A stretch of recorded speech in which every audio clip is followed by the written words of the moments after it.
வந்து நிறைய வந்து அண்ட் அம்பேத்கர் அங்க போனதுல இருந்து அதுக்கப்புறம் நிறைய அம்பேத்கர் பத்தி பேச ஆரம்பிச்சா. அண்ட் அவருடைய டாபிக்கே ஜாஸ்தியானது அப்புறம் நம்ம தளபதி பேசினதுக்கு அப்புறம் தான் நினைக்கிறேன். அவர் வந்து அந்த கொள்கை சொல்றதா இருக்கு, அந்த போய் இது பண்றது இப்ப நம்ம ஆபீஸ்லயே அதை இது பண்ணியிருக்காரு. ஸோ அவரோட இன்விடேஷன்ல அதுக்கப்புறம் நிறைய கட்சிகள் வந்து அவங்க இன்விடேஷன்ல வந்து இத்தனைக்கு பேருக்குன்னு ஒரு வச்சிருந்தாங்க, பட் அவங்களும் போட ஆரம்பிச்சாங்க. ஸோ நம்மள ஒரு வந்து இப்பதான் புதுசா வந்திருக்காரு, பட் இதை ஃபாலோ பண்றதுக்கு அவர் கரெக்டா அதை எல்லா ஸ்டெப்ஸும் ஃபாலோ பண்றது. இதையும் வந்து இவ்வளவு நாள் அரசியல்ல இருந்தாலுமே ஃபாலோ பண்றாங்க. சோ அண்ணனா தம்பியான்னும் போது சோ உறவா இருக்கிறது வந்து அப்போ ரொம்ப கனெக்ட் ஆவாங்க போல இருக்குன்னு அதையும் வந்து பார்த்துட்டு நான் அப்பாவா இல்ல இதுவா அப்படின்னு சொல்லிட்டு அதையுமே ஃபாலோ பண்றாங்க. சோ அந்த பாலிடிக்ஸ்லயுமே வந்து தளபதி வந்து சில நல்ல விஷயங்களை வந்து எதிர்கட்சிகளுக்கும் அதையும் வந்து அவர் சொல்லித்தராரு. பட் நம்மளுக்குமே வந்து இப்படி இப்படி இருக்கணும். நம்ம வந்து அவர் என்ன சொல்றாரு, நம்மளுக்கு ரொம்ப இது பண்ணாதீங்க, ரொம்ப வார்த்தைகளை இது பண்ணாதீங்க, அபியூஸ் பண்ணாதீங்க, சாஃப்டா பேசுங்க, சாஃப்டா ஹேண்டில் பண்ணுங்க. நம்ம ஃபர்ஸ்ட் எல்லாம் கொஞ்சம் கோவத்துல வந்து இருந்தது, பட் இப்போ வந்து அந்த அரசியல் நெறி நம்மளுக்குமே வந்துட்டு நம்ம பாக்குறதுக்கு வந்து அந்த பதில் கொடுக்கறது எல்லாமே நம்மளுமே சேஞ்ச் ஆயிட்டு வரும். அண்ட் ஃபேன்ஸா வந்து நான் ஃபேண்டமா நான் பார்த்துட்டு இத்தனை வருஷத்துல நான் பார்த்துட்டு வருது இப்போ முழுசா வந்து ஒரு பொலிட்டிக்கல் ஃபேண்டமா மாறிடுச்சு. இந்த சேஞ்ச் எல்லாமே வந்து தளபதி தான் கண்டிப்பா செய்யறோம். அண்ட் இப்போ எல்லா மாவட்ட செயலாளர் இதெல்லாம் போட்டிருக்காங்க. பட் நம்ம இதுக்கு போற பாதை வந்து இன்னும் நிறைய இருக்கு. இன்னும் நம்ம மக்களை போய் சந்திக்கணும். அவங்களுக்கு வந்து இது வந்து மக்கள் நினைச்சா எல்லாமே மாத்திடலாம். இதுக்கு எதுவுமே இந்த ஒரு அவர் ஜெயிக்கணும்னா எதுவுமே தேவை கிடையாது. மக்கள் மனசுல போய் அவர் இடம் பிடிக்கணும். சோ அது வந்து அவங்களுக்கு நம்பிக்கை வந்துச்சுன்னா 25 அதெல்லாம் எதுவுமே பார்க்க மாட்டாங்க. நான் என்னோட எக்ஸ்பீரியன்ஸ் சொல்றேன். நம்மளுக்கு ஒரு நம்பிக்கை வந்துச்சுன்னா கண்டிப்பா மக்கள் வந்து ஓட்டு போடுவாங்க. சோ தளபதிக்கு வந்து அவர் வந்து மக்களுக்காக தான் செய்யறாரு. இதனால அவருக்கு வந்து பெருசா இன்னும் ஆக போறது இல்லை. அவருக்கு இன்னும் ஒர்க்கு தான் பலம் தான் ஜாஸ்தி ஆகும். பட் வந்து அவர் வந்து நம்மளுக்காக செய்யணும்ன்றார். ஸோ மக்கள் கண்டிப்பா எல்லாரும் நம்புவாங்க. அந்த நம்பிக்கை அவர் கொண்டு வருவாரு. ஸோ அந்த 2026ல அவர் ஜெயிப்பாருன்றது வந்து நம்பிக்கை இருக்கு. ஸோ இன்னும் 1 இயர் இருக்கு. இன்னும் நிறைய அவர் பண்ணலாம். ஸோ பண்ணி அதாவது இன்னும் நிறைய இடத்துல போல சின்ன சின்ன கிராமங்கள் அந்த மாதிரி இடத்துக்குலாம் போல. ஸோ அங்கெல்லாமே சென்றடைந்தா கண்டிப்பா வந்து 2026ல ஒரு நல்ல மாற்றம் வரும்ட்டு எதிர்பார்க்கிறேன். கண்டிப்பா இன்னும் அடுத்த வருஷத்துல நம்ம இன்னும் பெருசா இதே செகண்ட் இயர் முடிஞ்சு இன்னும் என்னென்ன பண்ணணும்னு சொல்லிட்டு இந்த வருஷம் பேசுவோம்னு நினைக்கிறேன். சோ அப்பயும் நம்ம இதெல்லாம் ஞாபகப்படுத்தி பார்க்கலாம் ப்ரோ. தேங்க்யூ. தேங்க்யூ. நீங்க சொன்னதுல 2 விஷயம் மட்டும் ஆட் பண்ணிக்கிறேன். நீங்க கடைசியா சொன்ன விஷயம் எனக்கு சொன்னோன்னு இதான் ஞாபகம் வந்துச்சு. அதாவது உறவை சொல்றதும் செல்ஃபி எடுத்துக்கிறதும் அப்படின்னு நம்ம சச்சின்ல வந்துட்டு வடிவேல் அது என்னப்பா நீ சொன்னா மட்டும் கிளாஸ் தட்டுறாங்க, நான் சொன்னா அடிக்கிறாங்க அப்படிங்கிற மாதிரி சொல்லுவாரு. அது தெரிஞ்சாதான் நீ ஹீரோ ஆயிருவியே அப்படிங்கிற மாதிரி அந்த மாதிரி ஞாபகம் வந்துச்சு. அண்ட் இன்னொரு விஷயம் இன்னொன்னு சொல்லியிருந்தீங்க. இந்த மாதிரி எந்த மாதிரி அணுகுமுறை, அதாவது நம்ம செய்யறது ரொம்ப சிறப்பா செஞ்சுட்டாலே மத்தவனுங்க எல்லாம் ட்ரிகர் ஆகி கத்த ஆரம்பிச்சிருவானுங்க. நம்ம தனியா போய் அவனுங்களை திட்டணுன்ற வேலையோ அந்த அவசியமும் இருக்காது. அதுல குறிப்பா நீங்க பாத்தீங்கன்னா ரீசெண்டா ஒரு கேள்வி கூட இருந்தது இந்த பெரியார் இஷ்யூல. எதுக்கு வந்து போய் பெரியாருக்கு இது பண்ணல அப்படின்னு. இது எப்படின்னா கிட்டத்தட்ட வந்து சில வாட்டி நாமளும் எல்லாத்துமே பண்ணிருக்கோம். நம்ம என்ன நினைப்போம்னா, ஓ தளபதியை ஒருத்தன் திட்டுறான், நான் தளபதியை போய் காப்பாத்துறேன் அப்படின்னு நிப்போம். ஆக்சுவலா தளபதியை போய் நம்ம காப்பாத்தணும்ன்ற அவசியம் அங்க கிடையாது. ஆக்சுவலா இன் ரியாலிட்டி பாத்தீங்கன்னா அது ஒரு கோவத்தின் வெளிப்பாடா தான் நம்ம எல்லாருமே செய்யறோம். அதையும் இப்ப எல்லாத்தையும் மாத்திக்கிட்டு நம்ம நல்வழிப்படுத்திட்டோம். பட் என்ன சொல்ல வரேன்னா அந்த டீசன்ட் அப்ரோச், ஆமா அந்த டீசன்ட் அண்ட் டைரக்ட் அப்ரோச் தான் நம்ம பண்ணிக்கிட்டு இருக்கோம். அதை மீறி இப்போ அவரோட பாலிடிக்ஸ் பாத்தீங்கன்னா இப்போ அவதூறு பரப்புறாங்களா, அவங்களோட இன்டென்ஷன் என்ன? இப்போ ஃபார் எக்ஸாம்பிள் இப்போ ஒரு கோமாளி வந்து கத்திக்கிட்டு இருக்காருன்னு வச்சுக்கோங்களேன், அவரோட அட்டென்ஷனுக்காக அவரோட ஷோ பார்க்கணுங்கிறதுக்காக எல்லாரும் கத்திக்கிட்டு இருக்காங்க அப்படின்னு ஒரு அவதூறு, அதை வந்து விமர்சனமா இல்லாம ஒரு அவதூறா ஒருத்தர் வைக்கிறாருன்னா அதுக்கு ஈல்ட் ஆயிட்டு அதுக்கு நம்ம அட்டென்ஷன் கொடுக்க ஆரம்பிச்சிட்டோம்னா நம்மளோட அப்ஜெக்டிவே அங்க மாறுது. இன்னைக்கு தமிழகத்துல நடக்கிற பிரச்சனைகள், இங்க அண்ணா யூனிவர்சிட்டி இஷ்யூல இருந்து டே டு டே நடக்கிற சட்ட ஒழுங்கின நடவடிக்கை எல்லாத்துலயும் எவ்வளவோ ப்ராப்ளம்ஸ் இருக்கு. இதெல்லாம் விட்டுக்கிட்டு அவதூறுக்கு போய் நம்ம பதில் சொல்ல ஆரம்பிச்சிருக்கோம்னா அது எவ்வளவு ஒரு கேடுகெட்ட ஒரு அரசியலா இருக்கும். அதை அப்படியே அவாய்ட் பண்ணிட்டு இன்னைக்கு போய் கொள்கை தலைவர், ஆமாடா என் கொள்கை தலைவர் பெரியார் தாண்டான்னு ஒரு மாலையை போட்டு நிக்கிறாருல, that is his approach and that is his way of getting back.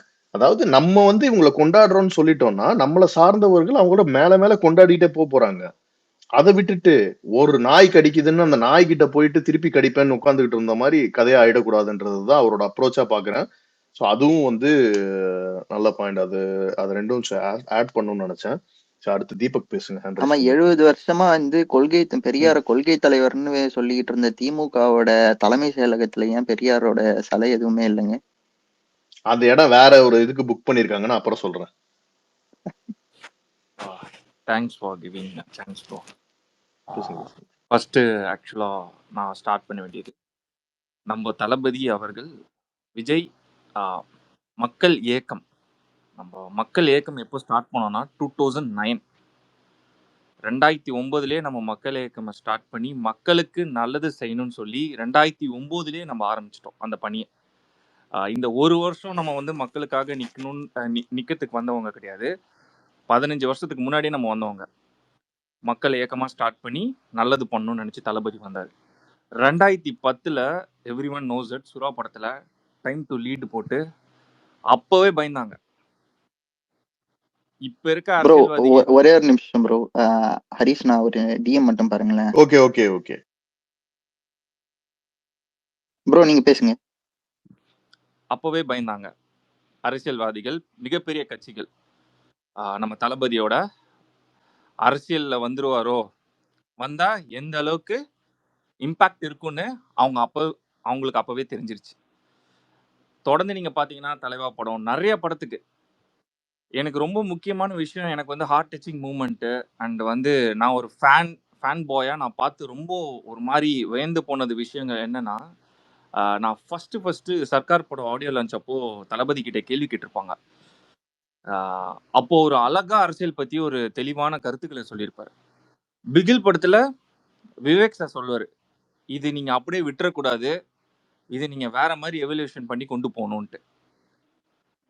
இது நீங்க தொடர்ச்சியா நீங்க தளபதியோட படம் ரிலீஸ் அப்பவும் இல்ல வந்து மூவி போஸ்டர் அப்பவும் வர வேண்டிய விஷயங்களை வந்து தளபதி கிட்ட ஒரு விஷயமும் நம்ம சொல்லல, அவங்க கூட ஒர்க் செஞ்சவங்க தளபதியை பார்த்து வியந்து போனவங்க பேசின பேச்சுகள்.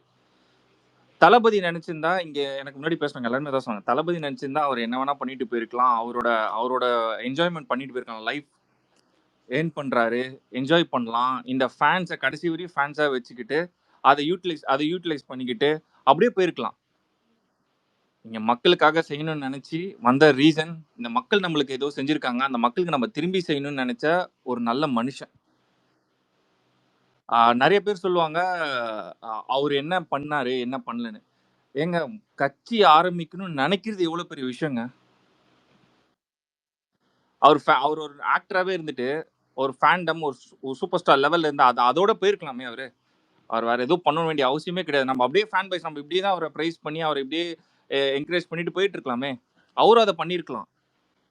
அவர் இந்த மக்களுக்கு செய்யணும், நம்மளுக்கு தமிழ்நாடு வந்து மக்கள் நம்மளுக்கு என்ன செஞ்சாங்களோ அதை நம்ம திருப்பி அவர் செய்யணும்னு நினைக்கிற ஒரு நன்றியா தான் அவர் பண்ணிட்டு இருக்காரு.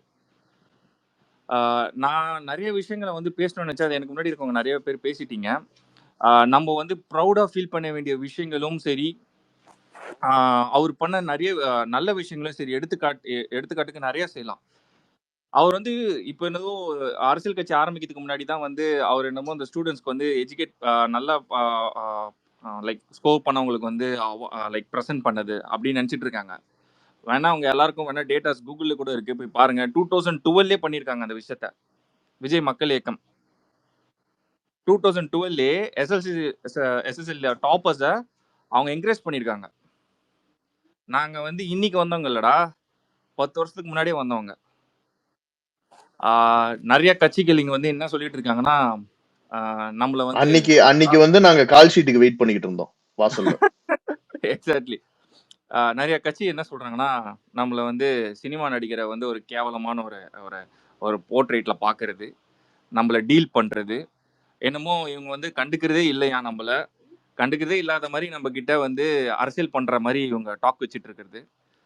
தம்பி, நீ இங்க பேசிட்டு இருக்க எல்லா லைம் லைட்டும் நாங்க போட்ட லைம் லைட்பா. இன்னைக்கு உன பரந்தூர் டாபிக்ல போட்டு 30 சேனல், இன்னைக்கு பிரைம் சேனல் எல்லாமே பேசுறாங்கன்னா அது நாங்க போட்ட லைம் லைட்பா. எப்ப ஒருத்தர் கட்சி ஆரம்பிச்சிருக்காரு சொல்லி அனௌன்ஸ்மெண்ட் பண்ணதுக்கே என்ன ஆச்சு, எவ்வளவு விமர்சனம். ஒரு விஷயம் நம்ம எல்லாருக்குமே தெரியும், படத்துல நடிச்சிட்டு மக்களுக்கு எதுவுமே செய்யல, ஒரு குடும்ப சார்பா இருந்தவர் வந்து டெபுட்டி சிஎம் ஆயிருக்காரு. அவரை பார்த்து கேள்வி கேட்காத இங்க கட்சிகள் நம்ம தளபதியை பார்த்து கேட்கறாங்க. எப்படி பாஸ் கிட்ட எப்படி திருப்பி சண்டை போடுறது பாஸ்? சம்பளம் வரணுமே.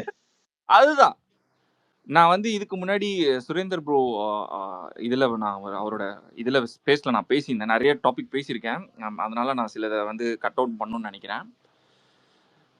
இங்க நினைக்கிற கட்சிகள் எல்லாமே இங்க இருக்க இப்போ லைம் லைட்ல ஒரு இப்போ என்ன சொல்றது, இப்போ ஆண்டுட்டு இருக்க டிஎம்கேவே எடுத்துக்கோங்க. மக்களுக்கு நல்லது செய்யணும்லாம் இவங்க கட்சி ஆரம்பிச்சு இவங்க கட்சி பணியை பண்ணல. தனக்குத்தானே என்ன பண்ணிக்கணும்னு பண்ணிட்டு இருக்காங்க. இங்க ஒரே தலைவர் மக்களுக்காக பண்ணணும், தன்னை நம்பி வந்த ஃபேன்ஸை 1% கூட டிசப்பாயின்ட் பண்ணாம அவர் கட்சி ஆரம்பிச்சு ஸ்டார்ட் பண்ணி இன்னைக்கு எவல்யூஷன் எடுத்திருக்காரு. அதுவே எவ்வளவு பெருமையான விஷயம். எனக்கெல்லாம் உண்மையா சொல்லணும்னா செம பெரிய கூஸ் பம்ப்ஸ் ப்ரோ.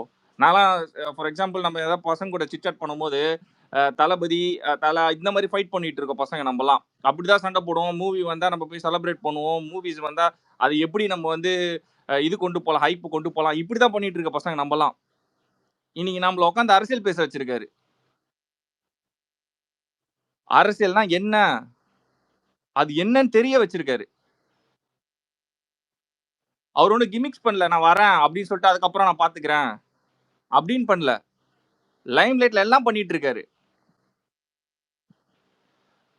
இது ஒன்னும் பெரிய விஷயம் நம்ம ஒன்றும் பண்ணல. சின்ன சின்ன விஷயம் பண்ணதுக்கே இவனுங்க இன்னும் தாங்க முடியாம எல்லா நியூஸ் சேனல்ல கதறிட்டு இருக்கானுங்க.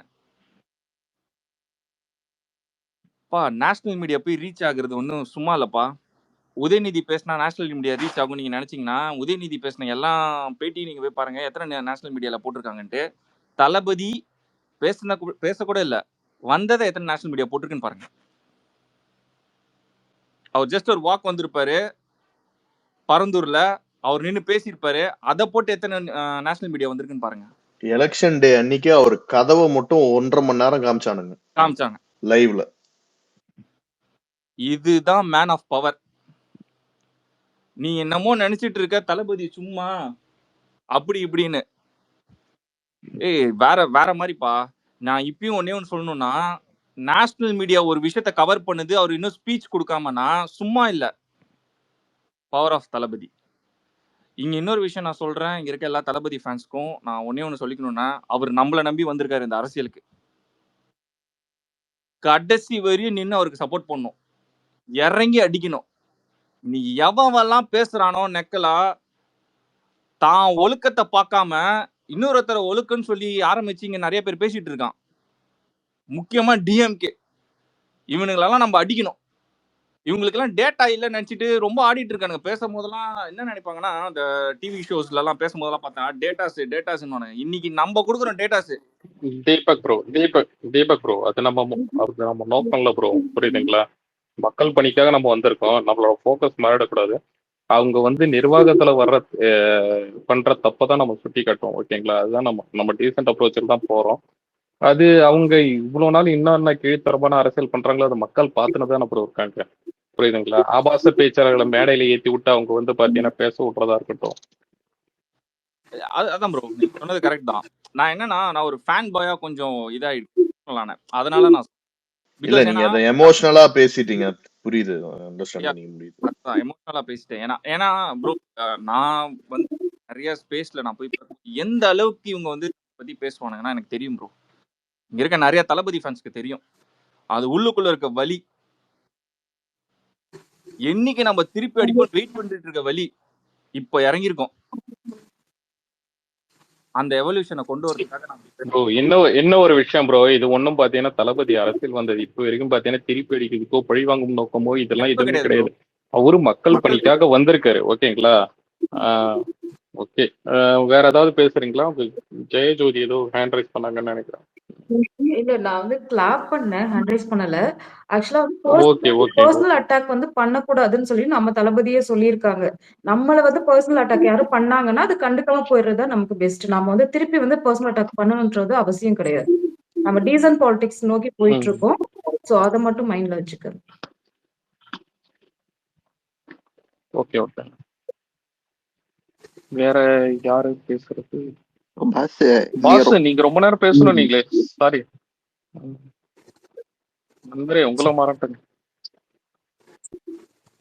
எல்லாம் பேசி முடிச்சிட்டீங்களா? இல்ல நீங்க பேசுங்க, நான் இன்னும் சிலம்பாட்டத்துல கொஞ்சம் இருக்கு. சிலம்பாட்டத்துல வர கருணாஸ் மாதிரி ஆயிட்டாரு.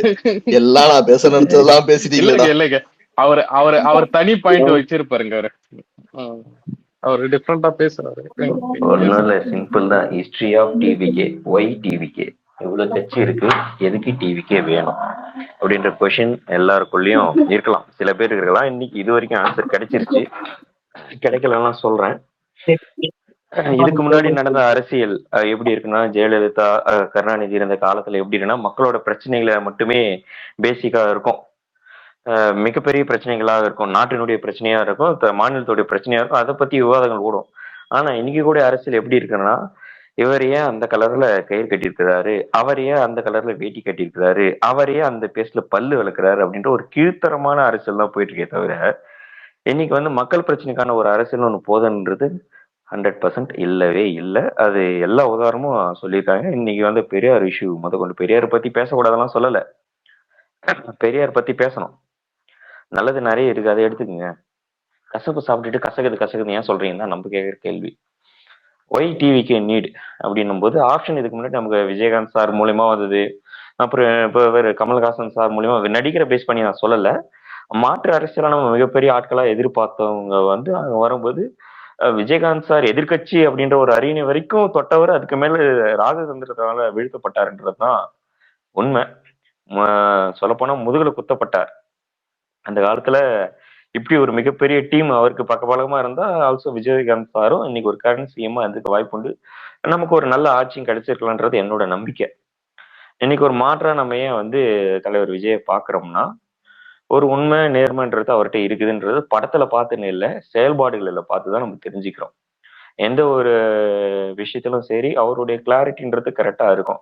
டிமானிட்டைசேஷன்ல எடுத்துக்கிட்டீங்கன்னா எல்லாருடைய கருத்தும் அன்னைக்கு கமலஹாசன் கொண்டு எல்லாருமே மோடி சொன்ன அந்த காசு மாற்றதுனால கருப்பு பணம் ஒழிவு நம்பிக்கை அவர் சொன்ன முதல் விஷயம் ஏழை ஜனங்கள் பாதிக்கப்படுவாங்கன்றது அவருடைய தனிப்பார்வை அன்னைக்கே தெரிஞ்சு போச்சு. நமக்கு அவர் எப்படி பாக்குறாரு அப்படின்றது அன்னைக்கே தெரிஞ்சிருச்சு. சோ அரசியல்ல ஒரு தனி பார்வைன்றது தான் ஒரு தலைவனை என்னைக்குமே காட்டும். எல்லாரும் போற மந்தைய ஆட்டோட நானும் போறேன்னா நீங்க ஆடாதான் இருக்க முடியும். அந்த ஆட்டையெல்லாம் மேய்க்கிறக்கூடிய மேய்ப்பாளனா ஒருத்தர் இருக்கிறாருன்னா அது நம்ம தலைவரா தான் இருக்கிறாரு, அவ்வளவுதான். நீங்க டிவிக்கே ஒரு பெரிய கட்சி இல்ல, டிவிக்கே ஒரு பெரிய நிர்வாக திறமை உள்ள கட்சி கிடையாது, டிவிக்கே தலைவர் மிகப்பெரிய தலைவர் இல்லைன்னா நீங்க இவ்வளவு பெரிய கட்டுப்பாடுகள்ன்றது தேவையே இல்லையே. எப்படி எவன் ஒருவன் கட்டுப்பாட்டுக்குள்ள வளையத்துக்குள்ள நிற்கணும்னு நினைக்கிறானோ அந்த கட்டுப்பாட்டை உடைச்சிக்கிட்டு அவன் வெளியே வரும்போது தான் பெரிய நீர்வீழ்ச்சியா வருவான். அதுதான் தளபதி. அது பரந்தூர்ல நடந்த அந்த விஷயத்தை தான் நம்ம பார்த்தோம். அந்த கட்டுப்பாடுகளை மீறி நீ எவ்வளவுனா கூட எனக்கு 2 நிமிஷம் கூட கொடு, என் ஜனங்களுக்கு நான் எந்த விதத்துல அதை எப்படி சேர்க்கணுமோ அந்த விதத்துல நான் அப்படி சேர்த்துருவேன் அப்படின்னு சேர்ந்துட்டு இன்னைக்கு இளைஞர்கள் அரசியல் வயம் படுத்துறது ரொம்ப ரொம்ப சிரமமான காலகட்டமா இருந்து இன்னைக்கு அது ரொம்ப சுலபமான காலகட்டமா மாறிடுச்சு. சினிமாவை பத்தி கலெக்ஷனை பத்தி பேசிட்டு இருந்தோம், அந்த படத்துல அதுல சுட்டது, இந்த சாங் அதுல சுட்டது பேசிட்டு இருந்தோம். இன்னைக்கு மச்சான் அவனுக்கு எடுத்து வைக்கிற அரசியலை பாறான்டா, ஏய் இவன் சுத்தமா அப்படியே கான்செப்டை மாத்துறான்டா, அன்னைக்கு அவன் இதை பேசிட்டு இவன் இதை பேசுறான்டா அப்படின்னு பசங்க பேசுறாங்க. இன்னைக்கு ஓட்டர் ஐடி வந்த பசங்களும் அரசியல் பேசுறாங்கன்னா அது ஒன் தளபதிக்கு மட்டும்தான் சாத்தியம், வேற யாராலையுமே முடியாது. நிறைய இளைஞர்கள் போயிருப்போம், கட்சி கொடியை பிடிச்சி நிற்பாங்க, எதுக்குப்பா எந்த பிரச்சனைக்குப்பா வந்துக்கிறேன்னு தெரிஞ்ச கூட அவங்களுக்கு சொல்ல தெரியாது எந்த பிரச்சனை வரும். ஆனா இன்னைக்கு ஃபிங்கர் டிப்ஸ்ல வச்சிருக்கான் இந்த இதுல அந்த வருஷத்துல என்ன இஷ்யூ நடந்தது, இந்த இஷ்யூ என்ன நடந்துச்சு, 10 வருஷத்துக்கு முன்னாடி இந்த விஷயத்துல இப்படி ஒரு கருத்து சொல்றாரு, 10 வருஷத்துக்கு அப்புறம் இந்த விஷயத்த இப்படி கருத்து மாத்தி சொல்றாரு, அது ஏன்ற கொஸ்டின் கேக்குறாங்க. அந்த கொஸ்டினுக்கு பதில் சொல்ல முடியாதவங்க அடுத்து அவங்க போறவங்க என்னன்னா, விஜய் உங்க படத்துல இது மாதிரி நடிச்சுக்கிறா அது மாதிரி, யோ நீ டைம் லைனுக்கு வா, லைவ்ல நடக்கிறதா நான் கேட்கிறோம். விஜய் படத்துல சிகரெட் பிடிச்சாரு, நீ ஏன் இங்க இது பண்ணிட்டு இருக்க, அந்த கேள்வி எல்லாம் அவங்க கூட கேட்கல. லைவா என்ன நடக்குது, ஒரு கற்பனையும் சிகரெட் கம்பெனியே வச்சிருக்க, ஒரு கற்பனையும் ஒரு நிஜத்தையும் வேறுபாடு செலுத்த முடியலாம். நீ என்ன பெரிய அரசியல் வித்தகர், நீ என்ன அரசியல் வழி படித்திருக்க நீ இது வரைக்கும்? என்ன சொல்ற, நான் உன்னை ஏன் கேக்குறேன்னா, நீ ஏன் ஊழல் பண்ண, நீ ஏன் லஞ்சம் பண்ண, விஜய் ஹாஸ்பிட்டல்ல போய் கத்தியில டாக்டர் வெட்டுற சீன் மாதிரி நடிச்சாரு, எனக்கு புரியல. கற்பனையும் நிஜத்தையும் வெவ்வேறு படித்து பாக்குற என்னால சாதாரண ஒரு ரசிகனா நினைக்கிற நீ என்னால் வேணும் படித்து பார்க்க முடியும்னா, அரசியலுக்கு நன்மையும் மிகப்பெரிய அர்ப்பணியும் கொடுக்குறன்னு நீ கோமாளித்தனம் பண்ணிட்டு இருக்க, அது எனக்கு புரியல.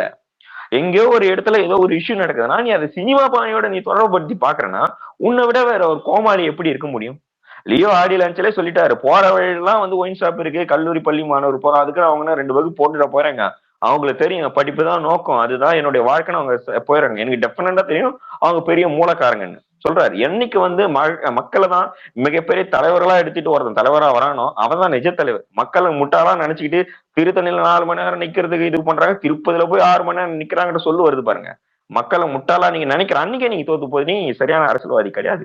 இன்னைக்கு அரசியலமைப்பு என்னன்னு இருக்குன்னா கடவுளுக்கு மேல அவங்களை நம்ம பாக்குறோம்னு நினைக்கிறாங்க. ஆனா அவங்களுக்கு புரியல, நீ எனக்கு ஒரு பணிவிடை செய்யக்கூடிய வந்த ஒரு அரசு ஊழியர், நீ வாங்கக்கூடிய சம்பளம் சரி, திருடுற பணமும் சரி, நான் வேர்வை சிந்தி உழைச்ச வரிப்பண காசுதானே தவிர அது எங்கேயோ முளைச்ச கழிச்ச பெருசா வந்தது கிடையாது. இவ்வளவு ஆண்டுகால வரலாறு அரசியல்ல இவ்வளவு லாபகரமான ஒரு தொழிலே இல்லாம நடக்கிறது என்னன்னா அரசு சம்பந்தப்பட்ட நிறுவனங்களானே தவிர தனியார் மட்டும் எப்படி வளர்ச்சி பெற்றுக்கிட்டே போகுது. அது காரணம் என்னன்னு கேட்டா தெரியல. எங்க பார்த்தாலும் தற்காலிகமான ஊழியர்களா போயிட்டாங்க, தனியார் மயமாக்கப்பட்டதாகவும் போயிடுச்சு. இப்படி எல்லாமே இன்னைக்கு வந்து அரசியல்ன்றது எதை நோக்கி போகுதுன்னா வெறும் பணம் சம்பாதிக்கிறது மட்டுமே சார்ந்து போகிட்டு இருக்கும்போதுதான் அங்க ஒரு டிவிக்கேன்னு ஒரு கட்சி ஒண்ணு வருது, மாநாடுன்னு ஒண்ணு போடுறாரு. அங்க ஒரு விஷயம் சொல்றாரு, எனக்கு வருமானம் இவ்வளவு இருக்கு, நான் அந்த வருமானத்தையும் விட்டுட்டு வரேன், நம்பி வரத்து உங்களை காட்டுறது யாரு? மக்களை கை காட்டுறாரு. தங்கிட்ட பணம் இருக்கணும்னு கை காட்டல, ஜாதி பவர் இருக்குன்னு கை காட்டல, ரசிகர் இருக்காங்கன்னு கை காட்டல, தனக்கு இவ்வளவு பெரிய பிஆர் டீம் இருக்குன்னு கை காட்டல, மக்களை நம்பி வரேன்றத கை காட்டுறாரு. காரணம் என்னன்னா, நான் வந்திருக்கேன், இவ்வளவு காலம் நீங்க கையில இருக்கிறது தங்க முட்டையா கோழி முட்டையா தராம அது கீழே விழுந்ததுக்கு அப்புறம் தங்க முட்டை உடஞ்சு போச்சுன்னு வருத்தப்பட்டீங்க, இன்னைக்கு இன்னொரு தங்க முட்டை ஒண்ணு வருது, அதையும் கீழே போட்டு நீங்க வந்து இழந்துட்டேன்னு வருத்தப்படாதீங்க, அதை அடகாத்து குஞ்சு பொறிச்சு மிகப்பெரிய பராந்தா வானத்துல பறக்க விட்டு உங்களுக்கு ஒரு எதிர்காலத்தை உருவாக்கிங்கிறத அவர் உஷாரா சொல்லிட்டாரு. நான் யாரையும் தாக்க வரல அப்படின்ற அரசியல் அவரையா சொல்லல. அவர் சொல்ற விஷயம் அதுதான். நம்ம ஒரு கேள்வி எடுத்து வைக்கும் போதே எதிரிகள் தானா வெளியே வருவாங்க. ஊழல்னாரு யார் யார் வெளியே வரணுமோ வந்துட்டாங்க, மதவாதம்னாரு அதுக்கு யார் யார் வரணுமோ வெளியே வந்துட்டாங்க. இன்னைக்கு இருக்கக்கூடிய அரசியல் கட்டமைப்பு எப்படி போயிட்டு இருக்குன்னா, நீ வந்து அசிங்கப்படுத்து, அவனை அவமானப்படுத்து, அவனை வந்து டைரக்டா தாக்கி அவன் குடும்ப விஷயத்துக்குள்ள உள்ள நுழை, நல்லா மூக்க நுழை, அவனை பத்தி ரகசியெல்லாம் கசிய விடு, ஆடியோ விடு, படத்தை விடு, அதுதான் அரசியல் கொண்டு போறாங்க. அது இல்லைங்க அரசியல். மக்களுக்காக கேள்வி கேளுங்க, அதுதான் அரசியல். நீங்க தொன்று தொட்டு வழி தொண்டு வந்த நீங்க கொள்கை தலைவரா வச்சுக்கிற எல்லாருமே கேள்வி கேட்டது யாரும் தனிநபருடைய விஷயத்த பத்தி கேள்வி கேட்க, எல்லாரும் கேட்டது மக்களுடைய கஷ்டங்களையும் நஷ்டங்களையும் அவங்களுக்கான வாழ்வாதாரத்தையும் தான் கேட்டிருக்காங்க. இன்னைக்கு இந்த கேள்வி தொடர்ந்துகிட்டே இருக்கு, அதுதான் எனக்கு ஏன்னு புரியல. இன்னைக்கு அதே பட்டினி இருக்குது, இன்னைக்கு அதே சாவு இருக்குது, இன்னைக்கு அதே ஏழ்மை இருக்குது. ஆனா நீங்க எதை நினைச்சு கொண்டாடிட்டு வரீங்கன்னு எனக்கு ஒண்ணும் புரியலையே. அட்ஜஸ்ட் பண்ணி தான் அரசாங்கத்துல வாழ்க்கையை நடத்தணும்னா நாங்க எதுக்கு சார் உங்களுக்கு இத்தனை வருஷம் ஓட்டு போட்டுக்கிட்டே வரணும்? உத்தரப்பிரதேச பாரு, கேரளா பாரு, அங்க பாரு, இங்க பாருன்றீங்க சார். தமிழ்நாட்டுல தான் சார் எனக்கு வாக்குரிமை இருக்கு. எனக்கு போட வேண்டியது இந்தியா ஃபுல்லாவான பார்லிமெண்ட் எலெக்ஷன் கொடுக்குற ஒரு ஒத்த ஓட்டு, அவ்வளவுதான். மத்த எல்லா வாக்கும் நான் இங்கதான் சார் போட்டாகணும், உங்களை தான் ஐயா நான் தேர்ந்தெடுத்து ஆகணும். நான் பார்லிமெண்ட் கூட அனுப்ப போறது ஒரு தமிழ்நாடு நிற்கக்கூடிய ஒரு வேட்பாளர் தான். அவன் போய் அங்க ஓட்டு போறான்னா அவங்க தான் வந்து பிரதமர் ஆக போறாங்க. சோ என்னுடைய அரசியல் சூழ்நிலை தமிழ்நாட்டை சுத்தி மட்டுமே இருக்கும்போது என்னுடைய தமிழக நலனை தான் நான் முக்கியமா கவனம் செலுத்தணும். அதே தான் நம்ம தலைவரும் அந்த கவனத்தெல்லாம் செலுத்திட்டு இருக்கிறாரு. கேட்க வேண்டிய நேரத்துல கேட்க வேண்டிய கேள்விகளை கரெக்டா கேட்டுக்கிட்டே இருக்கிறாரு. 10 பேர் தப்பு அடிக்கிறான், 11 ஆளா நம்மளும் சேர்ந்து தப்பு அடிக்கிறான், அவர் அடிக்கிறதே கிடையாது. மக்கள் பிரச்சனை என்ன, மக்களுக்கான தேவையான கேள்வி என்ன, அதை எழுகிறாரு. அதே மாதிரி மத்த அரசியல் மாதிரி வெறும் தாக்குதலுக்கு அறிக்கை விடாம அதுல ஒரு சொல்யூஷன் வைக்கிறாரு. எந்த பிரச்சனை இப்போ உமன் பேஸ்டு இஷ்யூஸ் வரும்போது அதுல போறாரு, இங்க நீங்க கேமரா வைக்கலாம், இந்த பாதுகாப்பு ஏற்பாடுலாம் பண்ணலாம், ஒரு அவசர நிலை உடனே கால் பண்ண முடியும், உடனே போலீஸ் வர மாதிரி இன்னும் கொஞ்சம் நீங்க போலீஸ் எல்லாம் அரேஞ்ச் பண்ணலாம், பாதுகாப்பு உறுதி செய்யலாம்னு ஒரு ஐடியா கொடுக்குறாரு. அந்த ஐடியா அவன் கேட்கறானோ இல்லையோ, நாளைக்கு இவர் வரும்போது அந்த ஐடியாவை பேஸ் பண்ணி கண்டிப்பா அவருடைய அரசாங்கம் இருக்க போகுது. சோ ஒரு அறிக்கையும் கொடுத்து அதுக்கு சொல்யூஷனும் கொடுக்குற ஒரு அரசியல்வாதி அரசியல் களத்துக்கு புதுசு. அவர் மாநாட்டில் சொன்னார், அரசியல நம்ம ஏன் அப்டேட் பண்ண கூடாதுன்னாரு. அது இன்னைக்கு நடந்துட்டுதான் இருக்குது. ஒண்ணும் இல்ல, நீங்க சில திறந்து வைக்கிறாரு, சப்பல் எடுத்துட்டு போறாரு, அது ஒரு பிளாஸ்டிக் நியூஸா போறான். விஜய் அவர் கையிலே வந்து சப்பல் எடுத்துட்டு போறாரு, அது அவங்களுக்கு தான் புதுசு. ஆனா அது நமக்கு ரொம்ப ரொம்ப பழசு. நமக்கு தெரியும் அவரை பத்தி. அவர் என்னைக்குமே வந்து 10 ஆட்களை வச்சு பந்தா காட்டுற ஆளு கிடையவே கிடையாது. தனக்கான வேலை, தனக்கான இது என்னவோ அதை தானே மட்டுமே செய்யக்கூடிய விருப்பப்படக்கூடிய ஒரு ஆளு. மக்களுக்கு என்ன செய்ய முடியும், நம்ம படைபலத்தை வச்சு செய்ய முடியுமோ அதை செஞ்சுட்டு இருக்காரு. இன்னைக்கு வரைக்கும் அதை செஞ்சுட்டு தான் இருக்காரு. இன்னைக்கு தையல் மிஷின் கொடுக்கறதாகட்டும், இவங்களுக்கு அந்த வண்டி கொடுத்ததாகவும் ஊனமுற்ற சகோதரர்களுக்கு அந்த வண்டி கொடுத்ததாகட்டும், இன்னைக்கும் ரசிகர் மன்ற ஆரம்பிச்சிருந்து இன்னைக்கு அவர் சுயமா உழைச்ச சம்பாரிச்ச காசுல இருந்து யாரையுமே ஏமாத்த அந்த காசுல இருந்து எல்லாருக்கும் உதவி பண்ணிட்டு இருக்காரு. அதனாலதான் தாவைக்கான்ற ஒரு கட்சி தான் சொந்த பணத்துல இப்படி சேருதுன்னா, நாளைக்கு உங்களோட என்னோட வரி பணத்துல வரக்கூடிய அந்த காசை எப்படி பத்திரமா மக்களோட வரி பணம் மக்களுக்கே சேரணும் அப்படின்றத அந்த ஒரு விஷயத்துல கெட்டிக்காரத்தனமா இருந்து அவர் இருக்க போறாரு. அதுக்கு தாவைக்காக தேவை. இன்னொரு விஷயம், ஒரு குறிப்பிட்ட விஷயம் சொல்லணும்னா, விஜயகாந்த் சார் வரும்போது அவருடைய வாண்டட்ன்றது அரசியல்ல பெருசா யாரும் பார்க்கல. அவர் ஒரு எலெக்ஷனை நிரூபிக்கிறாரு, அவருக்கு ஒரு பர்சன்டேஜ் வருதுன்னு தான் அதுக்கு அடுத்த எலெக்ஷன்ல பால் நழுவி பழத்தில் விழுதுன்னு கருணாநிதி சொல்றாரு. ஆனா இன்னைக்கு ஆரம்பிச்ச 365 நாள்ல இன்னைக்கு வரைக்கும் நம்மளுடைய பேச்சு மட்டும்தான். டிவிக்கேன்ற ஒரு விவாதம் இல்லாம நடக்கக்கூடிய ஒரு இஷ்யூ இல்ல தமிழ்நாட்டுல. ஒரு பிரச்சனை வந்தாலே டிவிக்கே இருக்கா, அது கேக்குதா, அது பேசிச்சாதான் நம்மளை பத்தி விவாதம் போயிட்டு இருக்கே தவிர, நம்ம இல்லாம இங்க ஒரு அரசியல இல்லைன்றதே மிகப்பெரிய சக்சஸ். அது இந்த மனுஷன் எப்படி சாதிச்சு காட்டினாருன்ற மேஜிக் எனக்கு இது வரைக்கும் தெரியல. அது ஒரே காரணம் தான், பாசம். வெறும் சினிமா பார்த்துட்டு யாரும் சேரலைங்க. நாங்களாவது ரசிக்கிற சினிமா ஒரு 4 ஷோ போய் பார்த்தோம், 10 போய் பார்த்தோம். பாமர மக்களுக்கு என்னங்க தெரியும்? 65 வயசு பாட்டிக்கு என்ன தெரியும்? அவங்க ஏன் பேட்டி கொடுக்கணும்? என் ஓட்டு விஜய்க்கு தான், எம்ஜிஆருக்கு அடுத்தது என் ஓட்டு விஜய்க்கு தான், திமுகவுக்கு 10 தடவை ஓட்டு போட்டேன், இந்த தடவை விஜய்க்கு தான் என் ஓட்டு. மக்கள் மிகப்பெரிய ஏமாற்றத்துல இருக்கிறாங்க. தாவக்கா மேல ஒரு அளப்பரிய நம்பிக்கையும் அன்பும் வச்சிருக்காங்க. விஜயால கண்டிப்பா முடியும், விஜயன்றவர் நம்ம வீட்டு புள்ள, சொன்னதை செய்வார்ன்ற நம்பிக்கையில தான் இது வரைக்கும் கொண்டுட்டு போயிட்டு இருக்காங்க. இனிமேல் அப்படித்தான் நடக்கும். என்னென்னமோ வரணும் பூசி பார்த்தாங்க.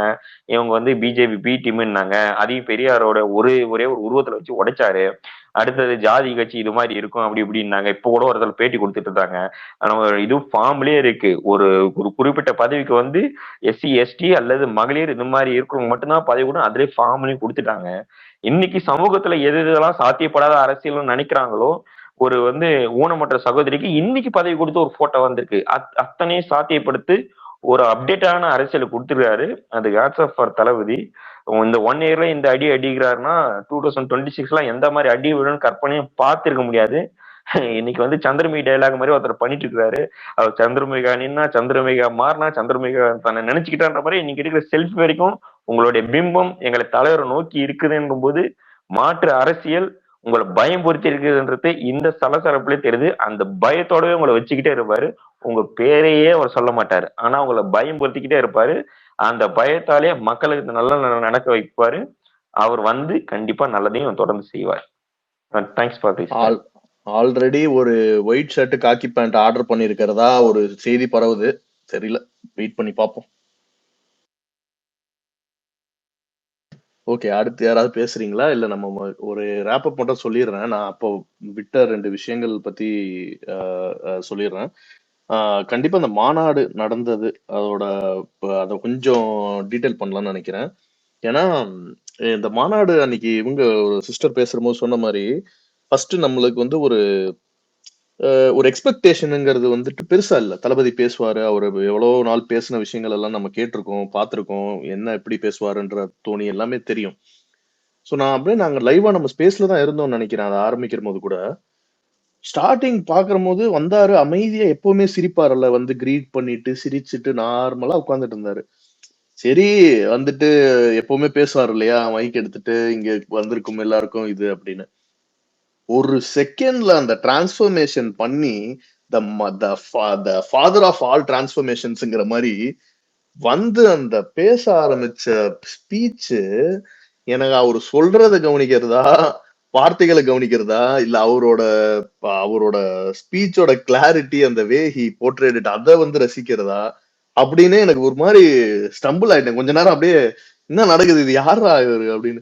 அப்புறம் நம்ம இவரு சையத் ப்ரோ எல்லாம் ஸ்பேஸ்ல பேசவே சொன்னாரு, இந்த ஆளு நம்மளை இவ்வளவு நாள் ஏமாத்திக்கிட்டு இருந்திருக்காங்க, இஸ் அ பார்ன் பொலிட்டிஷியன் அப்படின்லாம் சொல்லி பேசிட்டு இருந்தோம். He is clearly tailor made. நான் இவ்வளவு நாள் நம்ம பாலிடிக்ஸ் பாக்குறோம், எல்லாமே பாக்குறோம். அந்த மாநாட்டுல பேசின விஷயங்களும், என்ன பேசணுமோ அதை மட்டும் பேசின விஷயமோ, தீர்க்கமா யாரை எதிர்க்கிறோம், என்ன எதிர்க்கிறோம், அதாவது நம்ம ரொம்பவும் பேசிட்டோம்னாலும் நம்ம எல்லாருக்குமே தெரியும், Thalapathy is a man of few words. அவர் ரொம்ப அதிகமா எங்கேயுமே பேசுனது கிடையாது. பட் அவர் 1-2 லைன் பேசினாலும் அதோட இம்பாக்ட்ங்கிறது பக்கம் பக்கமா பேசுறவங்களோட ரொம்ப அதிகமா இருக்கும். இப்போ தளபதி வந்து அதே மாதிரி இந்த மாநாட்டுக்கு முன்னாடியும் இந்த சிஏ விஷயம் எல்லாமே இப்ப இந்த பரந்தூர் வரைக்கும் நீங்க பாத்தீங்கன்னா, இன்னைக்கு வேங்கை வயலை பத்தி அவரு பேசின விஷயம், அறிக்கை கொடுத்த விஷயம் எல்லாத்தையுமே நீங்க பாத்தீங்கன்னா, அந்த இம்பாக்ட் வந்து உங்களுக்கு எவ்வளவு இருக்கு. சோ இவ்வளோ ஒரு புகழ் வெளிச்சத்துல இருந்து அது புகழ் வெளிச்சமா மட்டும் ஒரு திரை கவர்ச்சியா மட்டுமே கடந்து போய் காலம் பூரா அவர் சம்பாதிச்சு அவர் எல்லாமே முடிச்சிருக்கலாம். பட் அதை மீறி அந்த ரீல் ஹீரோன்னு சொல்ல இவனுங்கெல்லாம் நிறைய கிண்டல் பண்ணுவாங்கல்ல அடிக்கடி இந்த யூடியூப் வீடியோஸ் எல்லாம், நீங்கெல்லாம் திரையில ஒரு இதை தேடுறீங்க அப்படி இப்படின்னு இல்லாம அவரு நிஜத்துல வந்து திரையில எனக்கு தெரிஞ்சு ஹி இஸ் மோர். நாம வந்து படத்துல கூட நம்ம இதை பார்த்திருக்க மாட்டோம். அவர் நினைச்சிருந்தா படத்துல இதை ஆக்டிங்கா கூட காமிச்சிருக்கலாம், நம்மளுக்கு இன்னும் வெறி ஏறி இருக்கும், தலைவா சூப்பரா பேசுறான் அப்படின்னு. பட் அதெல்லாம் மீறி அவர் யதார்த்தத்துல அதுவும் ஒரு முக்கியமான அனௌன்ஸ்மெண்டா அந்த ஃபர்ஸ்ட் அறிக்கையிலேயே நான் இது எனக்கு பொழுதுபோக்கு கிடையாது, I am damn serious about இட்டுங்கிறத ரொம்ப ஸ்ட்ராங்கா சொல்லி இதுதான் என் கடைசி படம், இதை முடிச்சிட்டு நான் முழு நேரமா வரேன்றதையும் ரொம்ப தெளிவா எடுத்திருந்தாரு. அண்ட் பேசின விஷயங்கள், பேசின தோணி, அந்த நடந்துட்டுலாம் பேசுற போது எனக்கு இது எவனுமே எந்த அரசியல் கட்சி நான் தெரியல. அந்த காலத்துல எல்லாம் நல்ல உண்மையான அரசியல் பண்ண தலைவர்கள் எல்லாம் கண்டிப்பா இருந்திருக்கிறாங்க. நம்ம என்னைக்குமே இன்னைக்கு வந்து கத்திர கோமாளிகள் மாதிரி திராவிடம் ஐடியாலஜியா எது ரைட்டு, அந்த ஐடியாலஜியை வச்சு பண்ற பாலிடிக்ஸ்ல எது தப்பு அப்படிங்கிறத பிரிச்சு பார்க்க தெரிஞ்சவங்க. அதான் தளபதி ஃபர்ஸ்ட் இதுலயே சொல்லியிருப்பாரு, பெரியார் கொள்கைகள் இது எல்லாமே கொள்கைகள்லாம் ரைட், அந்த கொள்கைகளை வச்சு நீங்க பண்ற இந்த ஃபேக் பாலிடிக்ஸ் அதை தான் நான் எக்ஸ்போஸ் பண்றேன், அதை தான் நான் சொல்றேன்றத ரொம்ப தெளிவாவே சொல்லியிருப்பாரு. அண்ட் யூஸ் பண்ண வேர்ட் சாய்ஸஸ் எல்லாமே அந்த கடைசியில பேசி அந்த பவர் பேக் பாலிடிக்ஸ்னு எனக்கு அப்படியே ஒரு மாதிரி இதெல்லாம் யாராலையுமே ஒரு ஸ்டார்ட் கேமரா ஆக்ஷன் சொல்லி கூட பண்ண முடியாத விஷயம் நினைக்கிறேன் நான். இந்த ஒரு இம்பாக்ட் அண்ணா நம்ம எப்பவுமே ஸ்பேசஸ்ல ஸ்டார்டிங்ல இந்த அரசியல் அறிவிச்சதுல இருந்தே நம்ம நிறைய இதுல சொல்லியிருக்கேன், the high that in reality the things he does will not match what we have seen in the movies. ஒரு படத்துல நம்ம ஒரு மாஸ் சீன் பாக்குறத விட ஒரு ரியாலிட்டியில ஒரு உண்மையான மக்களுக்கான வந்த ஒரு தலைவன் அதை பண்ற போது அது வந்து நம்மளால அன்மேட்சபிள். அதை நான் வந்து அந்த ஸ்பீச் அன்னைக்கு ஒரு ரொம்ப ஒரு உணர்ந்தேன்.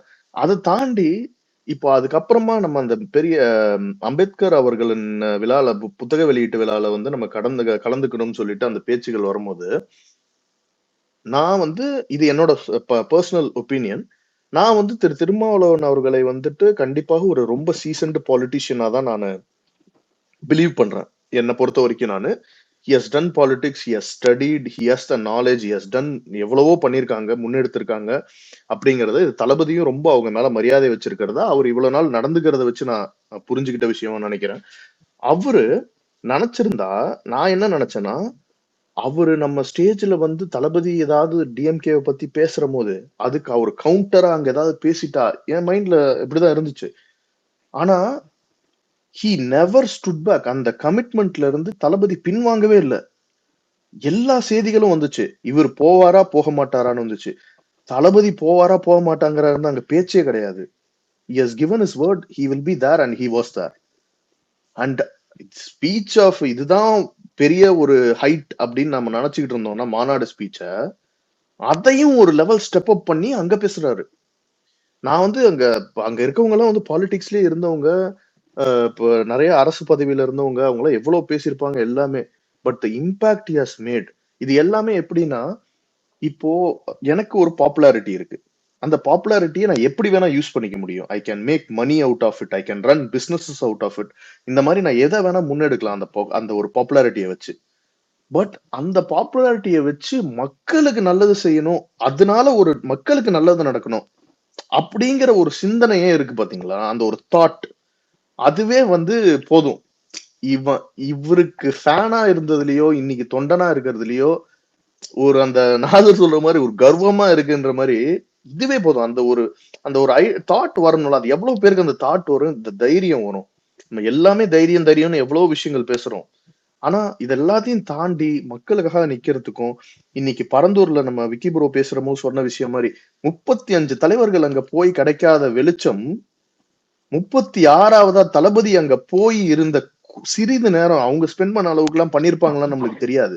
இருந்த நேரத்துல அந்த national attention for that matter கிடைச்சிச்சுல, இது இது வந்து தொடரும் பட்சத்துல யோசிச்சு பாருங்க, இன்னும் சின்ன சின்ன விஷயங்கள் நம்ம நாட்டுல வந்து இப்ப ஒரு மீடியா கூட நம்ம இந்த கத்தி படத்துல எல்லாம் வர மாதிரி ஏதாவது சென்சேஷன் இருக்கா அப்பதான் நான் கவர் பண்ணுவேன்னு இருக்கிற இன்னைக்கு மீடியா நிலையில ஒரு விஷயத்துக்கும் நாளைக்கு இதுக்கப்புறம் சொல்றேன், நம்ம கட்சி அடுத்த கட்ட நடவடிக்கைகள் இன்னும் நிறைய பேர் வந்து இணையறதுக்கும் இருப்பாங்க. இதுக்கு அப்புறம் நடக்க போற ஃபீல்டு விசிட்ஸா இருக்கட்டும், அடுத்த நடவடிக்கைகளா இருக்கட்டும், இனிமே அவங்களுக்கு எதுக்கு பதில் சொல்றது, எவனுக்கு பதில் சொல்றதுக்கு திண்டாட வைக்கிற மாதிரி இருக்கும் ஒன்னும். இது நான் தளபதி மேல வச்சிருக்க ஒரு நம்பிக்கையில சொல்றேன். கண்டிப்பாக அவர் எடுக்கிற முன்னெடுப்புகள் நாளைக்கு நீ போதும் போதும் ஐயா போதும் கையை விட்டுருன்னு ஆளை விட்டுருன்னு ஓட வைக்கிற அளவுக்கு அவர் அடிப்பாரு. அடிப்பாருங்கிறது வந்து நான் மக்கள் பக்கம் நின்று அந்த விஷயங்களுக்கு ஒரு எதிர்வினை செய்யறதை தான் நான் மீன் பண்றேனே தவிர we are not talking about physically hitting anyone. But அதை சொல்ல விரும்புறேன். ஸோ இந்த மாதிரி நம்மளோட முன்னெடுப்பு அரசியல் இது வரைக்கும் தமிழ்நாடு அரசியல் களத்துல பார்க்காத வகையில அந்த அரசியல் இருக்கும். இதை எவ்வளவோ விஷயங்கள்ல வந்து கிரிட்டிசைஸ் பண்ணாலும் என்னைக்குமே நான் ஆரம்பத்துல சொன்ன மாதிரி மக்களுக்கு அகெயின்ஸ்டான ஒரு ஸ்டாண்டை என்னைக்குமே என் தலைமை எடுக்க மாட்டாங்கிற ஒரு நம்பிக்கை நம்ம ஒவ்வொருத்தருக்குள்ளேயும் இருக்கு. அது போதும். என்னைக்குமே நீ நம்ம மக்களுக்கு எதிராக அவன் நிக்க போறது இல்லைன்னு தெரிஞ்சுட்டாலே மத்தது எல்லாமே மக்களுக்காக தானே. சோ அவர் இதனால அவர் ஒரு ஆக்டரா நீங்க பாருங்க, இதுவா பாருங்க, இதனால இவ்வளவு பெர்சன்டேஜ் ஓட்டு, இது எதையுமே நம்பி இல்ல. இந்த தேர்தல்ல இவ்வளவு பெர்சன்டேஜ் எடுத்தாதான் நான் இவர் பின்னாடி நிப்பேன் அப்படின்னு எங்க பழக்கமும் எங்க யாருக்குமே கிடையாது. அவரோட டவுன் ஆஃப் த டவுன்லயும் அவர் கூட நாங்க நின்று இருக்கோம், அவரோட ஹை ஆஃப் த ஹைலயும் நாங்க அவர் கூட நிக்கிறோம். சோ அத வந்து அவர் மியூச்சுவலா ஒரு சினிமாக்கே அவ்வளவு சீரியஸா அந்த ஒரு கெரியருக்கு அவர் ஒரு சீரியஸ்னஸ் நம்மளுக்கு தெரியும், எவ்வளவு கமிட்டடா இருப்பாரு. அவர் ஒரு சினி சைட்ல இருந்து ஒருத்தர் ஷேர் பண்ண information, why the producer is ready to pay the highest amount for any actor அப்படின்னு கேட்டிருக்காரு. அதுக்கு அந்த ப்ரொடியூசர் வந்து அந்த சைட்ல இருந்து சொன்ன விஷயங்கள் வந்து, நான் விஜயை கமிட் பண்ணனா எந்த ஒரு சூழ்நிலையிலையும் அந்த மனுஷனால ஷூட்டிங் நிக்காது எனக்கு. நான் எவ்வளவு இன்னைக்கு சினிமால இருக்கிற ப்ராப்ளம்ஸ் என்னன்னா இன்வெஸ்ட்மெண்ட். நான் எவ்வளவு காசு போட்டாலும் இந்த மனுஷனால ஒரு நாள் கூட ஷூட்டிங் நிக்காது. Is having a track record. அந்த மனுஷனுக்கு ஃபீவர் இருக்கிற அன்னைக்கு கூட அவன் போய் ஆக்ட் பண்ணிருக்கான். அந்த அளவுக்கு ஒரு கமிட்மெண்ட். ஏன்னா ஹியஸ் அது என்னன்னா, இது என்னோட தொழில், இதை நான் எடுத்திருக்கேன். My commitment towards it is 100%. அவர் எப்படி வேணா லத்தார்ச்சிக்கா இருந்திருக்கலாம், படம் கொடுக்காம இருந்திருக்கலாம், எவ்வளவு பேரோ எப்படியோ இருந்திருக்கலாம். இங்க நம்ம கம்ப்ளைண்டே பண்ண போறதுல கூட தான் நின்று இருப்போம். அதை மீறி என் ரசிகன் எதிர்பார்ப்பான் இந்த நாளுக்குன்னு ஒரு படத்துக்கே அவர் இவ்வளவு இம்பார்ட்டன்ஸ் கொடுக்கற போது, அவரு அதையே தள்ளி அவ்வளவு பெரிய இம்பார்ட்டன்ஸ் கொடுத்த ஃபீல்டை தள்ளி வச்சுட்டு மக்களுக்காக இன்னைக்கு வரும்போது இதுக்கு அவர் எவ்வளவு இம்பார்ட்டன்ஸ் கொடுப்பாரு, இதுக்கு எவ்வளவு கமிட்டடா இருப்பாரு. நிறைய விஷயங்கள் நம்ம கேள்விப்படுறது வரைக்கும் நான் எனக்கு செவிவழி செய்திகளா தான் சொல்லிக்கிறேன். இது எதுவுமே ஆதாரப்பூர்வமா யாரும் எடுத்துக்க வேணாம். But he is damn serious about this is not a joke to him. அவர் பண்ற நடவடிக்கைகள் அண்ட் அவர் எடுக்கக்கூடிய முடிவுகள், இது எல்லாத்தையும் நம்ம பாக்குற போதே நம்ம we can learn from what he is doing. He doesn't have to talk to us. அதாவது டெய்லி வந்து இதை நான் பண்ண போறேன், இதை பண்ண போறேன்னு அவர் சொல்லணும்னு அவசியம் கிடையாது.